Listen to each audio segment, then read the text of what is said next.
महाराष्ट्र राज्याचे दिवंगत उपमुख्यमंत्री स्वर्गीय नामदार अजितदादा पवार यांच्या जयंतीनिमित्त जनसेवा सप्ताहाचं आयोजन करण्यात आलं आहे.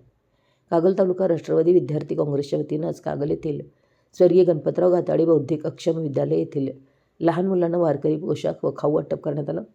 तर विद्यामंदिर बामणी येथील शाळेतील विद्यार्थ्यांना शैक्षणिक साहित्य वाटप करण्यात आलं. 24 जुलै रोजी स्वर्गीय अजितदादा पवार यांच्या कार्यावर आधारित निबंध स्पर्धा व पौष्टिक आहार वाटप कार्यक्रमाचं आयोजन गोरंबे इथं करण्यात आलं आहे. तर 25 जुलै रोजी आर.डी. माने कॉलेज कागल येथे युवती सुरक्षा हेल्पलाईन नंबरचं अनावरण करण्यात येणार आहे. 26 जुलै रोजी वाघजाई डोंगर गोरंबे येथे वृक्षारोपण आणि संगोपन कार्यक्रम राबवण्यात येणार आहे.